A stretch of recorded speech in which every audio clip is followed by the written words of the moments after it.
Assalamualaikum warahmatullahi wabarakatuh. Perkenalkan, nama saya Arini Rahman, PM 2054051015 dari jurusan Teknologi Hasil Pertanian, Fakultas Pertanian, Universitas Lampung.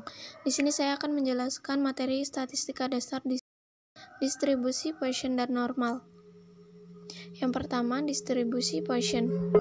Sebelum memasuki materi, sebaiknya kita mengetahui terlebih dahulu sejarah distribusi Poisson.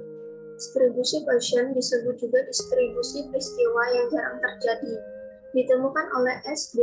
Poisson pada tahun 1781 sampai 1841. S.D. Poisson ini adalah seorang ahli matematika berkebangsaan Prancis. Distribusi Poisson termasuk distribusi teoritis yang memakai variabel random discrete. Selanjutnya, definisi distribusi Poisson. Distribusi Poisson adalah distribusi nilai dibagi suatu variabel random x atau x discrete, yaitu banyaknya hasil percobaan yang terjadi di dalam suatu selang waktu tertentu atau di suatu daerah tertentu. Yang kedua, distribusi Poisson adalah distribusi probabilitas discrete yang menyatakan peluang jumlah peristiwa yang terjadi pada periode waktu tertentu. Apabila rata-rata kejadian tersebut diketahui dan dalam waktu yang saling bebas sejak kejadian terakhir. Selanjutnya ada ciri-ciri distribusi Poisson. Yang pertama, banyaknya percobaan yang terjadi dalam suatu interval waktu atau suatu daerah tertentu, tidak tergantung pada banyaknya hasil percobaan yang terjadi pada interval waktu atau daerah lain yang terpisah. Yang kedua, probabilitas hasil percobaan yang terjadi selama suatu interval waktu yang singkat atau daerah yang kecil. Yang ketiga,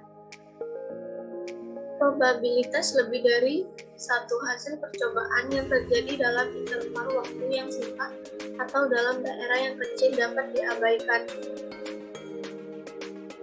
Langsung saja kita ke rumus distribusi Poisson, yaitu P adalah E pangkat min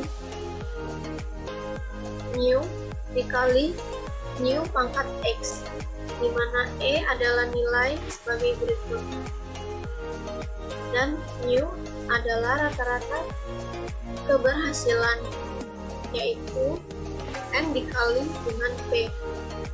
Sedangkan X adalah banyaknya unsur berhasil dalam sampel, dan N adalah jumlah atau ukuran populasi, dan P adalah probabilitas skala sukses. Selanjutnya yaitu contoh soal distribusi Poisson. Di sini ada satu soal, yaitu 200 penumpang telah memesan tiket untuk sebuah penerbangan luar negeri. Jika probabilitas penumpang yang telah mempunyai tiket tidak akan datang adalah 0,01, maka berapa peluang ada 3 orang yang tidak datang? Langsung saja kita jawab.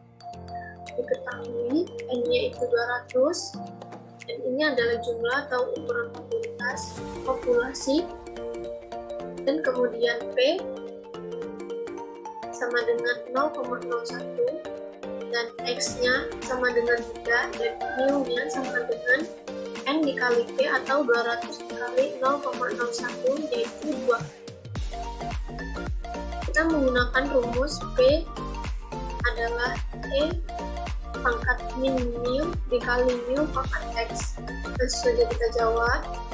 2,7188 atau nilai E minus 2 atau nilai dari min mu dikali dengan mu 2 pangkat X 3 sama dengan 0,1804 atau 18,04%. Materi yang kedua yaitu distribusi normal. Yang pertama itu pengertian distribusi normal. Distribusi normal disebut pula distribusi Gauss adalah distribusi probabilitas yang paling banyak digunakan dalam berbagai analisis statistika. Distribusi normal pertama kali diperkenalkan oleh Abraham de Moivre dalam artikelnya pada tahun 1733 sebagai pendekatan distribusi binomial untuk n besar. Distribusi normal baku adalah distribusi normal yang memiliki rata-rata 0 dan simpangan baku 1. Distribusi ini juga dijuluki kurva lonceng atau bell curve karena grafik fungsi kepekatan probabilitasnya mirip dengan bentuk lonceng seperti pada gambar ini.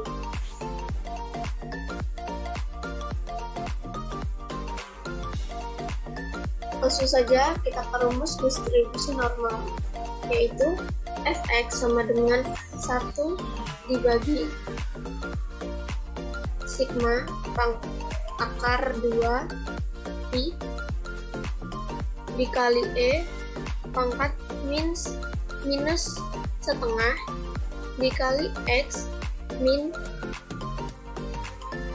mu dibagi sigma pangkat 2. Keterangannya yaitu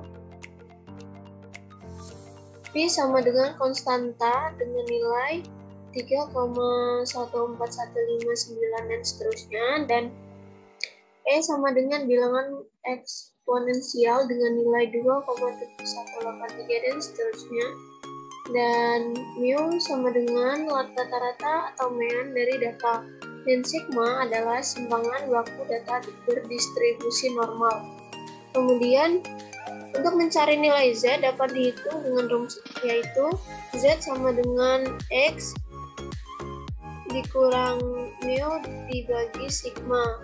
Keterangannya yaitu mu sama dengan rata-rata atau mean dari data dan sigma simpangan baku data berdistribusi normal. Selanjutnya yaitu penerapan distribusi normal. Dengan data yang diambil secara acak dan berdistribusi normal akan memudahkan dalam melakukan analisis dan meramalkan serta mengambil kesimpulan untuk cakupan yang lebih luas. Distribusi normal ini banyak diterapkan dalam berbagai perhitungan statistika dan pemodelan yang berguna dalam berbagai bidang. Dalam menentukan distribusi probabilitas diperlukan juga tabel Z dari distribusi normal. Dan ini ada cara menentukan nilai Z, yaitu yang pertama, perhatikan pada bagian kolom awal, misal kita akan menentukan nilai untuk 1,56. Maka langkah pertama kita mencari pada garis 1,5. Kemudian yang kedua, perhatikan pada garis awal, carilah 0,06. Kemudian yang terakhir, tentukan titik temu atau sel dari baris dan kolom yang dimaksud. Nilai Z untuk 1,56 adalah 0,9406. Dan ini adalah tabel Z distribusi normal. Dapat dilihat di slide berikut. Selanjutnya, langsung saja kita ke contoh soal. Yaitu dalam suatu ujian terdapat 300 siswa yang mengikuti ujian tersebut. Rata-rata dari hasil ujian yaitu 70 serta simpangan baku hasil ujian tersebut adalah 10. Jika data nilai hasil ujian siswa tersebut berdistribusi normal, maka berapa persen mahasiswa yang mendapat nilai A jika syarat untuk mendapatkan nilai A adalah nilai lebih dari 85? Langsung saja kita jawab. Diketahui mu-nya sama dengan 70, sigma-nya sama dengan 10, dan X sama dengan 85. Yang pertama itu kita harus menentukan Z X lebih besar dari 85. Itu dengan rumus ZX lebih besar dari 85 sama dengan 1 dikurang ZX lebih kecil dari 85.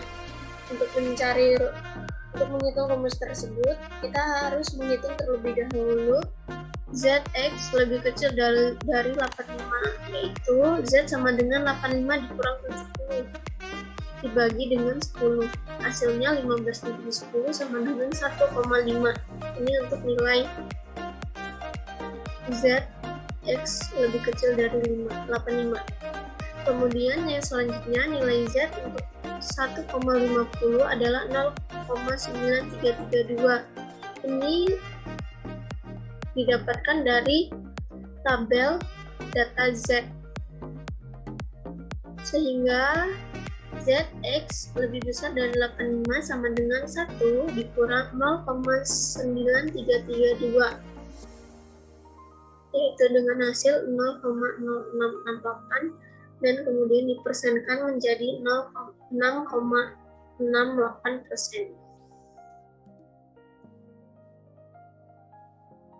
Sekian penjelasan dari saya. Mohon maaf jika ada kesalahan kata dan penulisan. Terima kasih. Wassalamualaikum warahmatullahi wabarakatuh.